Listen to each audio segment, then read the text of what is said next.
Assalamualaikum warahmatullahi wabarakatuh. Perkenalkan, nama saya Latifah Kairani, NIM 19 14 00 0001. Baiklah, pada video kali ini saya akan mencoba menjelaskan tentang metodologi penelitian 1 yang membahas tentang komponen bab 4. Yang pertama yaitu deskripsi data, hasil penelitian, dan cara menyusunnya.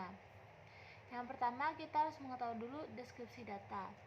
Deskripsi data merupakan mendeskripsikan gejala dan peristiwa yang terjadi maupun gejala-gejala yang terjadi di sekitar. Deskripsi data menerangkan data atau kondisi latar belakang terjadinya suatu peristiwa atau fenomena. Cara menyusunnya yaitu yang pertama, menuliskan data yang didapat dari penelitian. Yang kedua yaitu memaparkan data dan hasil penelitian yang jelas. Contohnya dalam penelitian deskriptif yaitu memaparkan semua data yang menjadi variabel. Yang kedua, untuk data kategorik, analisis data disajikan dalam bentuk frekuensi atau F, atau number atau N, dan proporsi atau persentase dalam bentuk persen. Penyajian data dalam bentuk tabel maupun diagram. Untuk data numerik, penyajian data bergantung pada distribusi data. Bila data numerik berdistribusi normal, maka data numerik disajikan dalam bentuk nilai rata-rata plus minus standar deviasi. Bila data tidak berdistribusi normal, maka akan disajikan dalam bentuk median, minimal, maksimal. Selanjutnya yaitu hasil penelitian untuk setiap tahap-tahap model penelitian R&D. Yang pertama yaitu ada Research and Information Collecting. Merupakan studi literatur yang berkaitan dengan permasalahan yang dikaji, penelitian dalam skala kecil, dan persiapan untuk merumuskan kerangka kerja penelitian. Yang kedua yaitu data planning.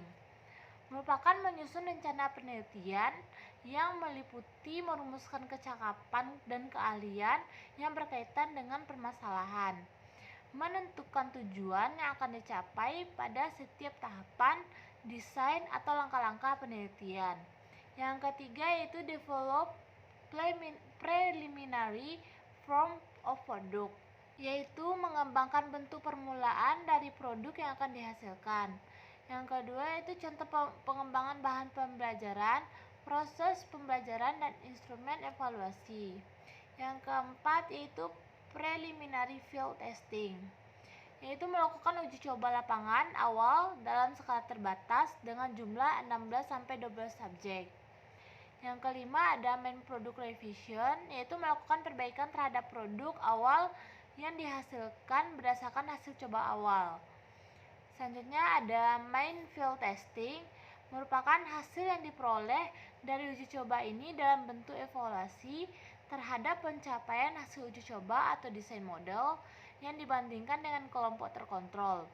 Uji coba utama yang melibatkan khalayak lebih luas yaitu dengan jumlah subjek 30 sampai dengan 100 orang.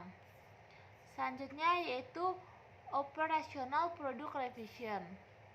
Merupakan perbaikan atau penyempurnaan terhadap hasil uji coba yang lebih luas sehingga produk yang dikembangkan sudah merupakan desain model operasional yang siap divalidasi.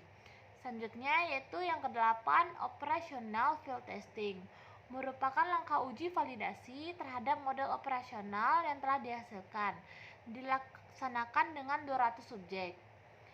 Yang kesembilan yaitu final product revision, yaitu melakukan perbaikan akhir terhadap model yang dikembangkan guna menghasilkan produk akhir atau final. Yang ke-10 yaitu dissemination and implementation, merupakan menyebarluaskan produk atau model yang dikembangkan kepada khalayak atau masyarakat luas, terutama dalam kancah pendidikan. Selanjutnya yaitu analisis data hasil penelitian. Yang pertama yaitu penelitian eksperimen. Menggunakan hubungan sebab akibat antar variabel dengan melakukan manipulasi variabel bebas. Analisis datanya menggunakan uji hipotesis, korelasi, dan kausal kooperatif. Selanjutnya yaitu penelitian tindakan kelas. diarahkan untuk mencari dan menemukan upaya yang dilakukan guru untuk memperbaiki proses dan hasil belajar siswa. Analisis datanya menggunakan analisis kuantitatif dan analisis kualitatif.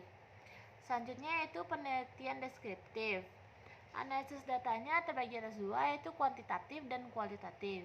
Analisis data menggunakan kuantitatif yang pertama ada statistik deskriptif, yaitu dengan cara mendeskripsikan atau menggambarkan data yang terkumpul sebagaimana adanya tanpa bermaksud membuat kesimpulan. Selanjutnya menggunakan statistik inferensial, yaitu menghasilkan suatu temuan yang digeneralisasikan secara lebih luas ke wilayah populasi. Disebut juga analisis uji hipotesis. Selanjutnya yaitu penelitian kualitatif, deskriptif kualitatif. Analisis datanya menggunakan reduksi data, penyajian data, dan kesimpulan atau verifikasi. Selanjutnya yaitu penelitian mixed method. Analisis datanya itu mengumpulkan dan analisis data menggunakan kuantitatif dan kualitatif dalam suatu penelitian. Selanjutnya yaitu penelitian korelasi. Analisis datanya dengan menggabungkan dua variabel atau lebih. Contohnya menggunakan aplikasi SPSS. Selanjutnya yaitu pembahasan penelitian.